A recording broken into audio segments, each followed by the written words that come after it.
Hi students, मैं international issues आप लोगों को पढ़ा रहा हूँ। इंटरनेशनल इशूज़ में मैंने आपको बताया था कि जो सिस्टम है, जितने भी नेशन और स्टेट है, नेशन और का कॉन्सेप्ट हमने बताया। नेशन क्या होता है कि एक जैसे लैंग्वेज, एक जैसे कल्चर, एक जैसे रिलीजन का जो एरिया होता है उसको हम नेशन कहते हैं।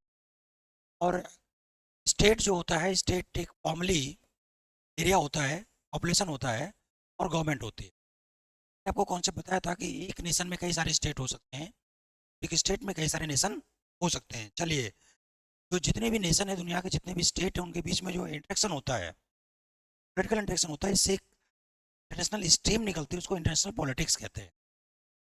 और इंटरनेशनल पॉलिटिक्स आप देखिए 1947 से पहले, 45 से पहले यहाँ पर कॉलोनिज्म, पॉलिटिकल कॉलोनिज्म और कॉलोनिज्म की बात आती थी सामने। वहीं अब कॉलोनिज्म इम्पेरियलिज्म है तो, बट नए रूप में सामने आ रहा है। आज इंटरनेशनल पॉलिटिक्स की दो धाराएं हैं। एक तो इंटरनेशनल गवर्नमेंट सामने आ रहा है, इंटरनेशनल गवर्नमेंट, और दूसरा जो है वो अभी भी एक इनफॉर्मल, ये तो फॉर्मल हो गया आपका। और जब इनफॉर्मल आप देखते हैं तो आज भी आप देखें वो विचारधारा बनी हुई है कहीं ना कहीं, जिसे हम न्यू कॉलोनिज्म और न्यू कहते हैं। न्यू कॉलोनिज्म और न्यू एम्पलिज्म।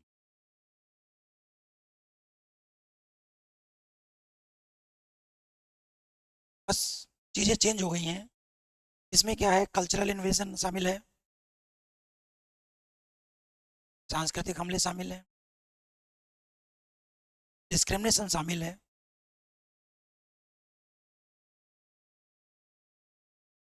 और ट्रेड, टेक्नोलॉजी और कैपिटल को एज ए टूल यूज किया जा रहा है किसी देश के इंटरनल पॉलिसी में इंटरफेयर करने के। तो अगर आपसे कहा जाता है तो इंटरनेशनल पॉलिटिक्स की दो ही स्ट्रीम है। एक स्ट्रीम इंटरनेशनल गवर्नमेंट के रूप में सामने आती है, जहाँ यूनाइटेड नेशंस काम करता है। और दूसरा जो इनफॉर्मल स्ट्रीम आप देखते हैं, वहाँ पर न्यू कॉलोनिज्म और न्यू को भी देखते हैं आप। इसमें न्यू में कल्चरल इन्वेजन शामिल है, डिस्क्रिमिनेशन शामिल है, ट्रेड, टेक और कैपिटल है।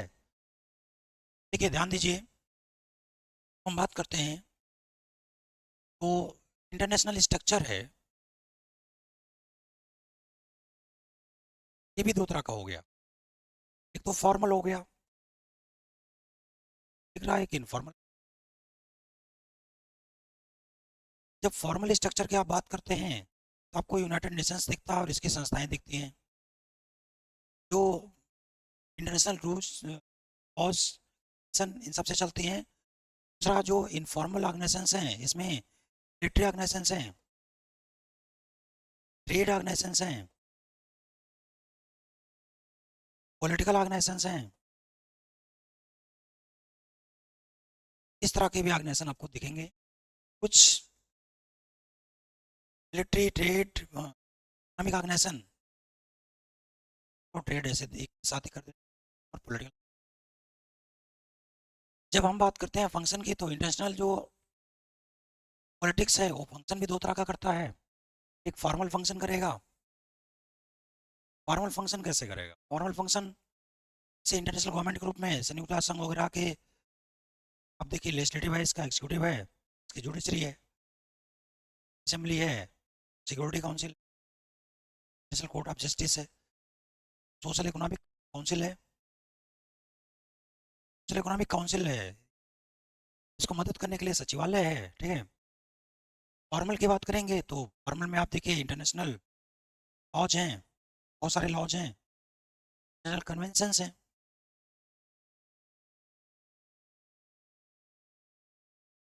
इनफॉर्मल की हम बात करते हैं तो फॉर्मल में इंटरनेशनल डिप्लोमेसी काम करती है।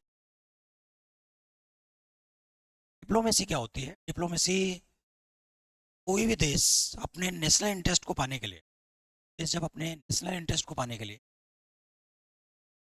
जो मीन यूज करता है, ये इंटरनेशनल डिप्लोमेसी है। डिप्लोमेसी दो तरह का होता है। फॉर्मल होता है, अगर इंटरनेशनल लॉस और इंटरनेशनल कन्वेंशन के अनुसार वो कार्रवाई करता है, वो फॉर्मल डिप्लोमेसी है। जब वो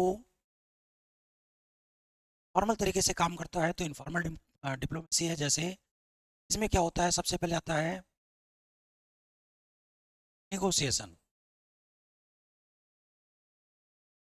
बातचीत से किसी समस्या को सॉल्व करना है। नेगोशिएशन के बाद दूसरा होता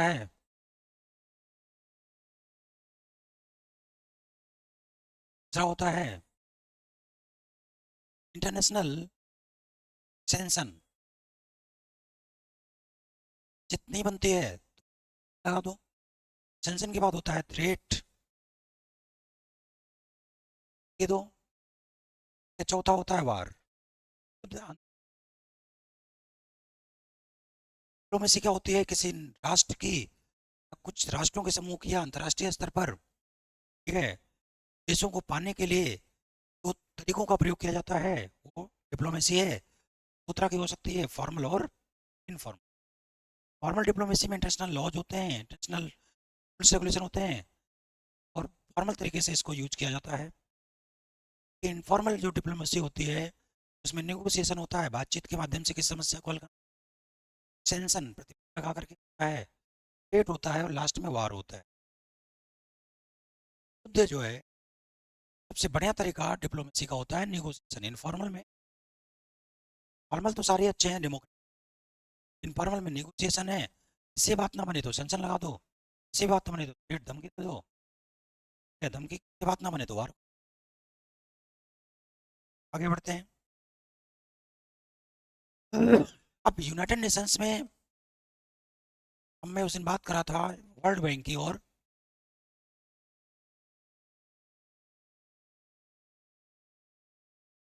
वर्ल्ड बैंक का निर्माण जो है 1944 में ब्रिटेन वुड कॉन्फ्रेंस से किया गया। और ये बनाया क्यों गया मैं बताना चाहूँगा कि पूरी दुनिया सेकेंड वर्ल्ड वार हुआ था, उसमें एक तो डेवलप और नॉन डेवलप में बटी हुई, और जो वार हुआ था इससे बहुत बड़ी मात्रा में विनाश हुआ था, रिकंस्ट्रक्शन की जरूरत है। उसका नाम ही है IBRD, national bank for reconstruction and development, ठीक है। IBRD जो है, इसके अंदर कई सारी संस्थाएं बनाई गई, ये, और इसका जो भूमिका मैं बताना चाहूँगा आपको। जैसे ब्रिटेन वुड सम्मेलन में ही IMF का निर्माण किया गया था, इंटरनेशनल मॉनेटरी फंड का निर्माण किया गया है। और IMF और IBRD वर्ल्ड बैंक के सारे पार्ट है। IBRD, IMF, एक मीगा था, मल्टी इन्वेस्टमेंट गारंटी एजेंसी,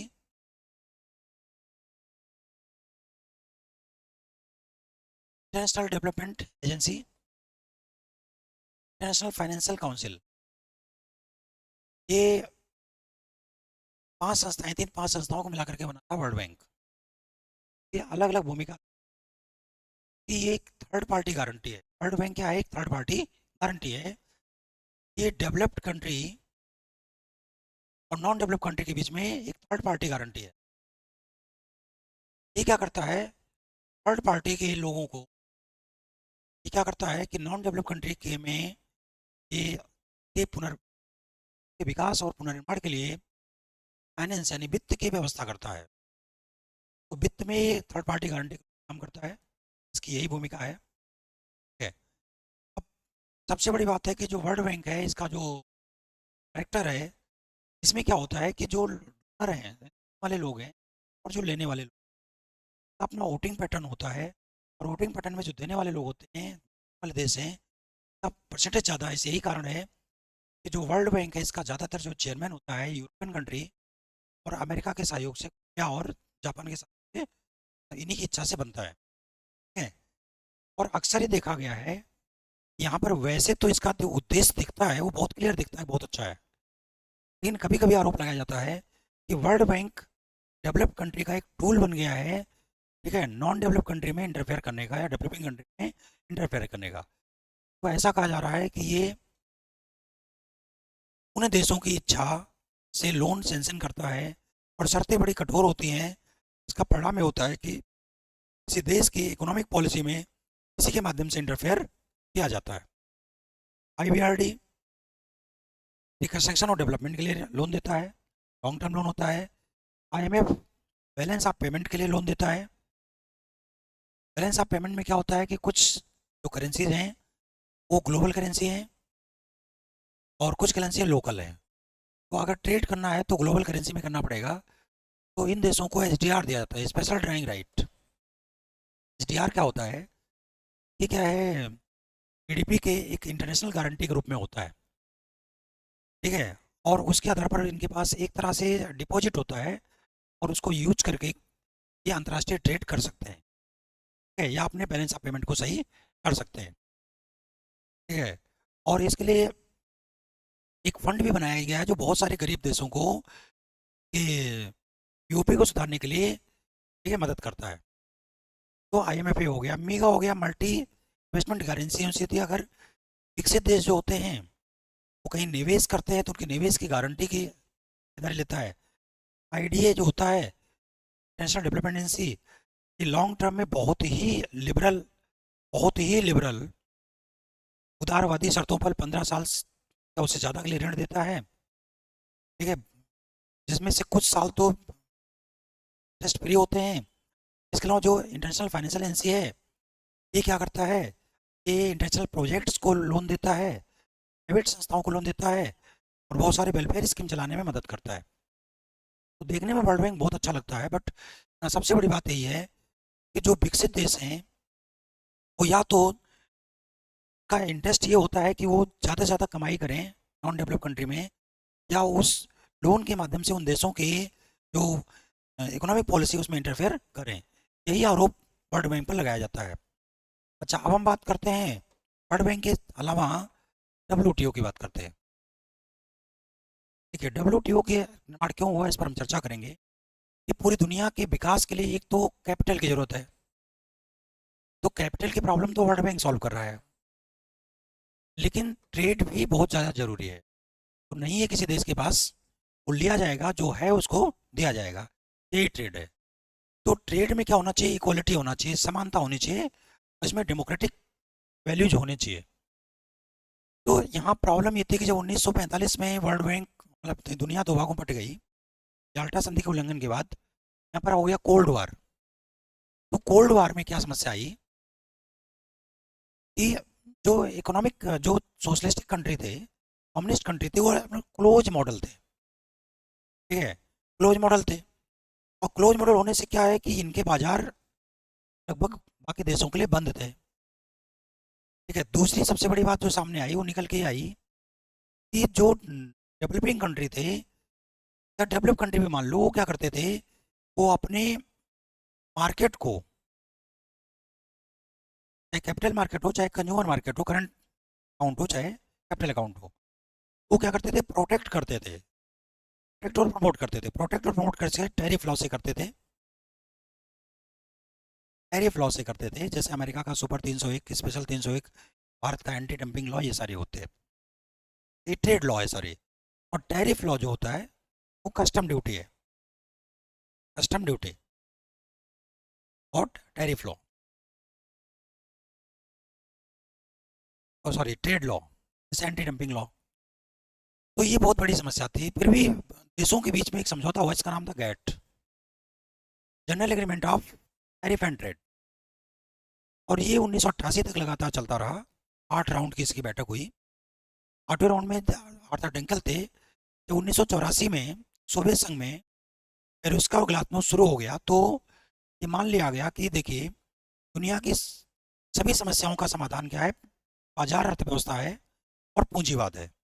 और बाजार अर्थव्यवस्था और पूंजीवाद का एक सबसे बड़ा शर्त ये होता है ग्लोबलाइजेशन। और ग्लोबलाइजेशन करेंसी का भी होना चाहिए। तो भारत जैसे देशों ने भी बात किया कि उनकी करेंसी क्या होनी चाहिए? ग्लोबल होनी चाहिए, रुपए की पूर्ण परिवर्तनीयता, ठीक है। और दूसरी बात है ट्रेड की भी ग्लोबलाइजेशन होना चाहिए। अब ट्रेड को ग्लोबलाइज करने के लिए जरूरत थी एक ऐसी संस्था का निर्माण किया जाए जो इंटरनेशनल लॉज बनाए और मॉनिटरिंग करे। इसके लिए 1995 में डब्ल्यूटीओ का निर्माण किया गया। उसने गैट की जगह ली। डब्ल्यूटीओ का पहले हम स्ट्रक्चर बात करते हैं। डब्ल्यूटीओ का ऑब्जेक्ट क्या है, इसका स्ट्रक्चर क्या है और इसका फंक्शन क्या है।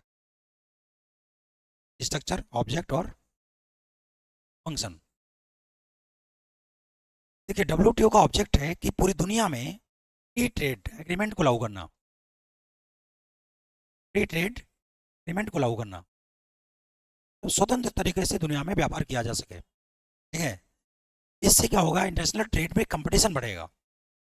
कंपटीशन बढ़ेगा तो कंपटीशन बढ़ने से क्या होगा कि अनुसंधान होंगे, विकास होंगे, सस्ती और बढ़िया चीज़ें दुनिया को मिलेंगी। ठीक है, ये तो ऑब्जेक्ट को लेकर के इसको बनाया गया। और यहाँ क्या है, इसका जो सिद्धांत है वो इक्वलिटी है। तो फ्री ट्रेड विथ इक्वलिटी। जब स्ट्रक्चर की बात करते हैं तो इसके स्ट्रक्चर के दो पार्ट हैं। एक तो है मिनिस्टर लेवल कॉन्फ्रेंस। दुनिया के जितने भी कॉमर्स मिनिस्टर हैं, जो जितने देश हैं, वो इसके सदस्य होते हैं। उनकी हर 2 साल में एक बैठक होती है। इसके अलावा ये नीतियों का निर्माण करते हैं, उसको लागू करने के लिए होता है डायरेक्टरेट, निदेशालय होता है, निदेशालय। अब इनको लागू करने के लिए, ठीक है, जो डायरेक्टरेट है ये 4 भागों में बटा हुआ है। एक तो है TRIPS, trade related to intellectual property right. दूसरा है ट्रिम्स।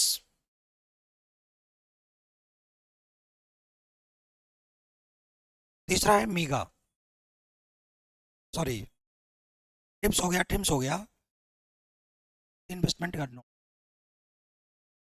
Dispute settlement authority.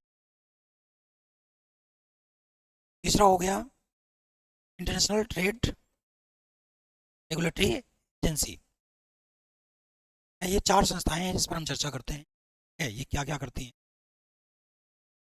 देखिए, हम ट्रिप्स की बात करते हैं।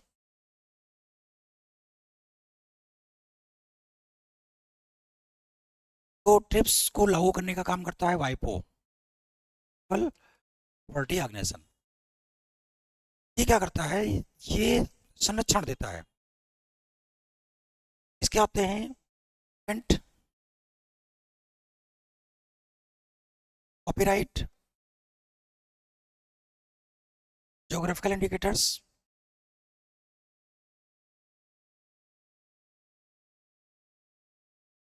पेटेंट, कॉपीराइट, ज्योग्राफिकल इंडिकेटर्स और बायोलॉजिकल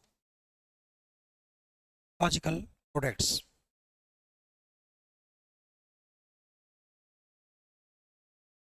आप देखिए, पेटेंट क्या होता है इसको समझ लीजिए। जैसे किसी चीज़ का इनोवेशन हुआ या रिसर्च हुआ। रिसर्च कोई चीज़ अर्थ में थी, उसको खोज लिया गया, रिसर्च है। इनोवेशन कोई नई चीज़ बना दी गई। ठीक है, जब किसी नई चीज़ को बना दिया गया या तो इसमें क्या होता है, एक रजिस्टर होता है, इसमें दर्ज कर लिया जाता है। और जब दर्ज कर लिया जाता है तो बिना उसकी परमिशन के कोई भी देश उस टेक्नोलॉजी को यूज नहीं कर सकता। पहले ये 7 साल था, अभी 20 साल हो गया। 20 साल बाद ये टेक्नोलॉजी कॉमन हो जाएगी, तो उस टेक्नोलॉजी को इस्तेमाल करने की स्वतंत्रता मिल जाएगी। लेकिन 20 साल तो बहुत ऑब्सलीट, मतलब बहुत लंबा टाइम हो गया। तो पेटेंट में क्या होता है, ठीक है, यूज करने का तरीका होता है सब्सक्रिप्शन। या तो सब्सक्राइब करवा लिया गया, भाई उसने परमिशन दे दिया, या तो अथॉरिटी ले ली गई। ठीक है, ये तो हो गया पेटेंट। दूसरा हो गया कॉपीराइट। कॉपीराइट क्या कहता है कि जैसे किसी भी संस्था का अपना एक साइन होता है, साइन से उसकी पहचान होती है, जैसे टाटा। तो वैसे आप देखिए, वर्ल्ड लेवल पर हम बात करते हैं तो वर्ल्ड लेवल पर जितनी भी संस्थाएं हैं, इसका नाम है ISO, International Standard Organization. ISO क्या करती है, ये पहले स्विट्जरलैंड में थी और अभी इसको डब्ल्यूटीओ का पार्ट बना दिया गया है। ठीक है, और ये क्या करता है, ट्रिम्स को लागू करता है। ट्रिम्स,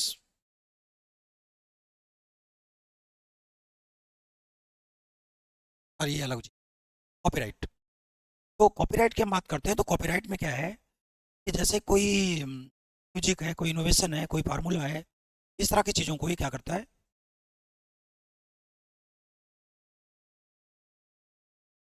प्रिजर्व करता है।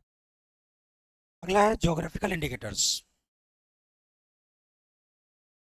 जैसे किसी पर्टिकुलर एरिया में कोई चीज़ पैदा होता है, उस कल्चर के साथ उसका जुड़ाव होता है, तो उस प्रोडक्शन को है जोग्राफिकल इंडिकेटर्स दिया जाता है।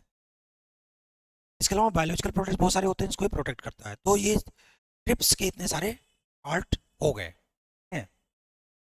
अब इसमें से भी क्या होता है कि जैसे कुछ कंपनियां ऐसी होती है, जैसे स्टैंडर्ड की बात होती है, इंटरनेशनल स्टैंडर्ड की बात होती है, तो इसमें आईएसओ का कॉन्सेप्ट लागू होता है। जैसे किसी देश में से इंडिया की हम बात करें, तो इंडिया में आईएसआई है, इंडियन स्टैंडर्ड ऑर्गेनाइजेशन, जो लाइफ सेविंग्स, जो लाइफ इंपॉर्टेंट चीज़ें होती हैं उसके लिए होता है। और BIS, bureau of Indian standard, सोने चांदी के लिए होता है। तो ये तो इंडियन सिस्टम हो गया। क्या होता है, इसका अपना एक चिन्ह होता है। जैसे कोई कंपनी, टाटा की कंपनी है या बिरला की कंपनी, अडानी कंपनी, तो उसका अपना एक लोगो होता है। उस लोगो के आधार पर जो है उसको लगा दिया जाता है, तो मान लिया जाता है कि वही चीज़ है, उसको यूज वही कंपनी करेगी, बाकी कोई नहीं कर सकता या जिसको परमिशन दे। इस तरह देश में आईएसआई होता है और बीआईएस होता है। जैसे इंडिया की बात करें, इंटरनेशनल लेवल पर होता है आईएसओ। अब आईएसओ के बहुत सारे सीरीज होते हैं। आईएसओ का जो सीरीज होता है उसमें डिजाइन होता है, ठीक है, और उसकी क्वालिटी होती है। जैसे आईएसओ 9000 की हम बात करते हैं, 900 की, तो ये टेक्नोलॉजी की बात होती है। जैसे डिजाइनिंग की बात 9000 की बात करते हैं, तो इसका मतलब है कि इसके साथ मैनेजमेंट भी आ गया। अगर हम 18000 की बात करते हैं, तो इसके साथ आपके लेबर लॉज भी आ गए। अगर हम 14000 की बात करते हैं, तो इसके साथ इन्वायरमेंटल लॉज भी आ गया। 18000 की बात करते हैं, तो इसके साथ स्टैंडर्ड भी आ गया। और अगर हम 22000 की बात करते हैं, तो इसका मतलब है कि ये सारे स्टैंडर्ड को पूरा करता है, वर्ल्ड क्वालिटी प्रोडक्शन के सारे स्टैंडर्ड को पूरा करता है। तो ये हो गया, ये हो गया ट्रिप्स। देखिए, ट्रिप्स कानून लागू हो चुका है और भारत इसका सदस्य बन चुका है। इसके साथ प्रॉब्लम क्या आ रही है समझ लीजिए। ये पूरी दुनिया दो भागों में बट गई है। एक तो जो विकसित देश है उनके यहाँ ज़्यादातर रिसर्च, ज़्यादातर पेटेंट उनके पास हैं। और अब ये जो पेटेंट उनके पास हैं, तो वो क्या करते हैं, मोटी रकम लेते हैं नॉन डेवलप कंट्री या डेवलपिंग कंट्री से, या बहुत कठोर शर्तें लगाते हैं टेक्नोलॉजी को ट्रांसफ़र करने के लिए। तो टेक्नोलॉजी आज एक न्यू कोलोनिज्म का एक तरीका बन गया है। तो ट्रिप्स कानूनों से भारत को भी नुकसान हो रहा है कि भारत क्या करता था, उसके अपने अलग कानून थे कि 7 साल यूज करने के बाद टेक्नोलॉजी का ट्रांसफ़र भारत को करना पड़ता था, पहले ये नियम था। अब ये 20 साल हो गया, तो एक मोटी रकम चुकानी पड़ती है, क्योंकि भारत एक डेवलपिंग कंट्री है, उसके पास ज़्यादातर विकसित देशों के पास ज़्यादातर पेटेंट है। तो ऐसी स्थिति में ट्रिप्स जो कानून है, इससे नुकसान हो रहा है और एक इंटरफेयर बन रहा है विकसित देशों का, विकासशील देशों के इकोनॉमी में इंटरफेयर करने का। दूसरी बात हम करते हैं TRIMS.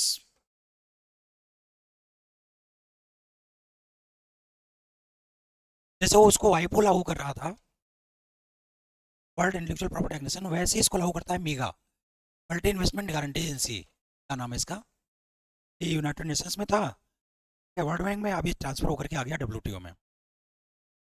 Related to investment management scheme, इसमें क्या होता है, इस बात को इंश्योर करता है कि अगर कोई इन्वेस्टमेंट किया जा रहा है दुनिया में, इन्वेस्टमेंट किया जा रहा है, तो इस इन्वेस्टमेंट की गारंटी हो।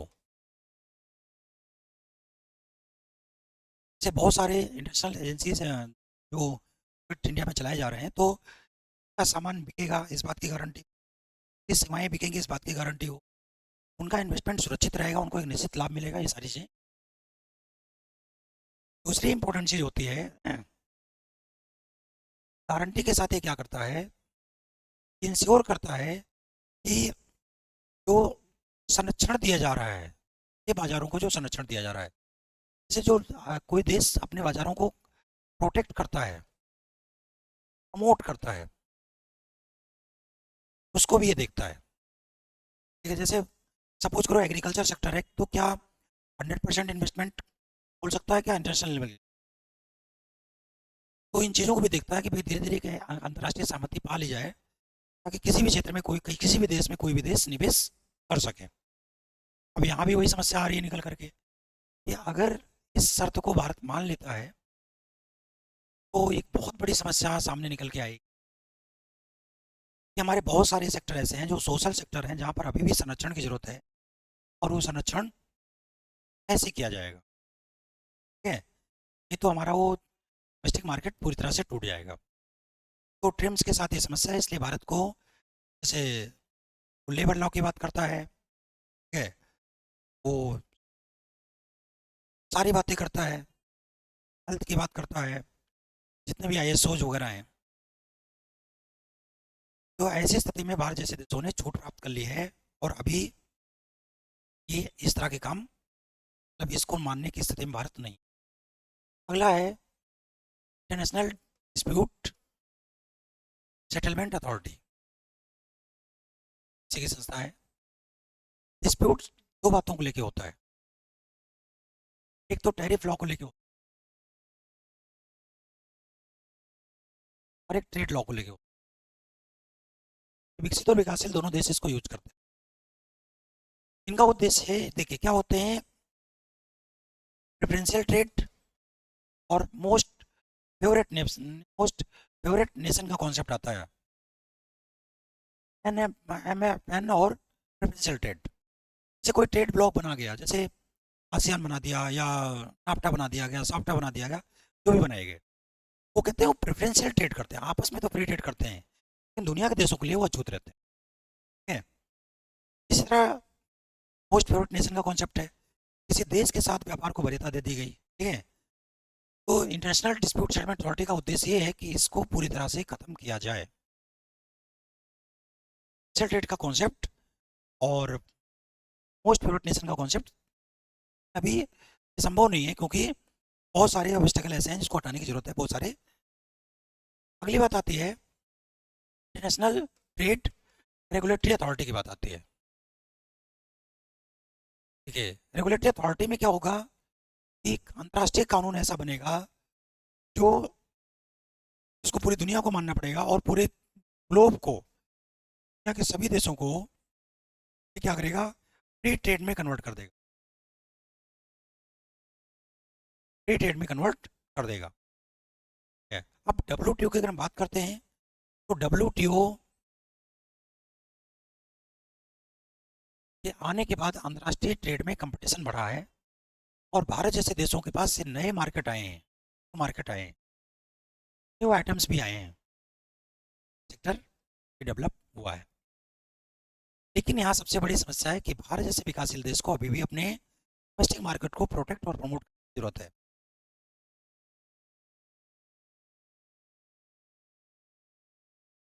ठीक है, और प्रोटेक्ट और प्रमोट करने के लिए हम लोग देते क्या है, सब्सिडी देते हैं। सब्सिडी तीन तरह की होती है, blue box subsidy, green box subsidy, और अम्बर बॉक्स सब्सिडी। देखिए, ग्रीन बॉक्स सब्सिडी क्या होती है, उत्पादन पर दी जाती है। ब्लू बॉक्स सब्सिडी जो होती है, समुद्री उत्पाद वगैरह इस पर दी जाती है, और ये बेसिकली क्या है, रेट पर दिया जाता है, सॉरी, क्यों पर दिया जाता है। और अम्बर बॉक्स सब्सिडी क्या होती है, ये ट्रेड पर दी जाती है। और अगर हम ट्रिम्स को मानेंगे तो इन तीनों ही सब्सिडी को खत्म करना पड़ेगा। तो क्या भारत इस स्थिति में है अभी नेशनल कंपटीशन को फॉलो कर सकता है? नहीं। इसलिए इस तरह की सब्सिडी को जारी रखना भारत के। देखिए, तो ये हो गया आपका WTO और वर्ल्ड बैंक और इसकी भूमिका। अब हम बात कर लेते हैं मल्टीलेटरलिज्म की, बात करें। जब हम संगठन की बात कर रहे थे तो फॉर्मल ऑर्गेनाइजेशन की बात हमने कर ली है, अब हम इनफॉर्मल ऑर्गेनाइजेशन की बात करते हैं। इनफॉर्मल ऑर्गेनाइजेशन वो ऑर्गेनाइजेशन होते हैं जो बहुत सारे देशों ने मिलकर के बनाया है, दो या दो से ज़्यादा देशों ने मिलकर के बनाया है, और ये मिलिट्री ऑर्गेनाइजेशन होते हैं, पॉलिटिकल ऑर्गेनाइजेशन होते हैं, या मिलिट्री हो गया, पॉलिटिकल हो गया, इकोनॉमिक ऑर्गेनाइजेशन हो सकता है। अब इसमें जैसे हम बात करते हैं तो मिलिट्री ऑर्गेनाइजेशन में आप देखिए, जैसे आपका नाटो है, नॉर्थ अटलांटिक ट्रीटी ऑर्गेनाइजेशन जो है 1949 में बनाई, और अभी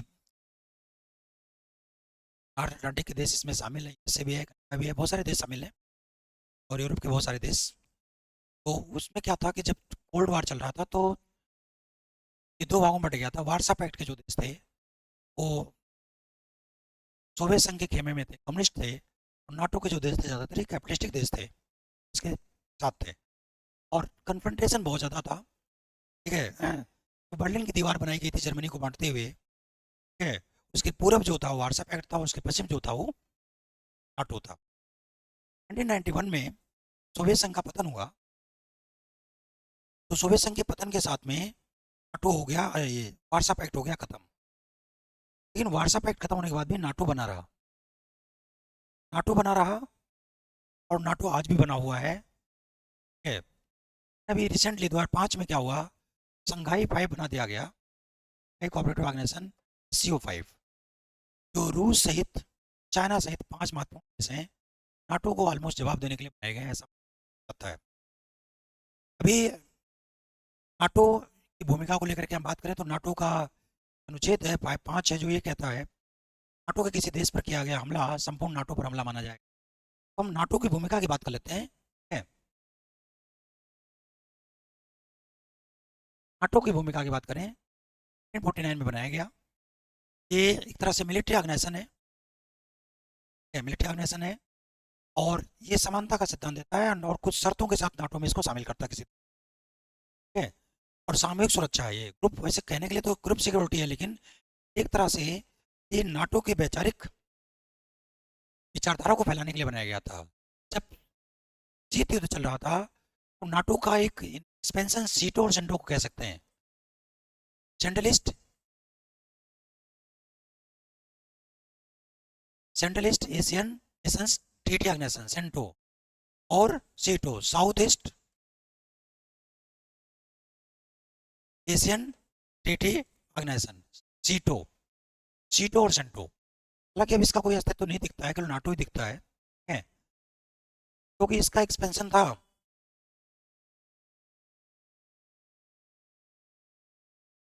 दक्षिण पूर्व के देशों को, ठीक है, सोवियत संघ के प्रभाव से बचाना, और इसका उद्देश्य अरबियन कंट्री जो है, ज्यादा सेंट्रल ईस्ट मध्य पूर्व के देशों को सोवियत संघ के प्रभाव से बचाना।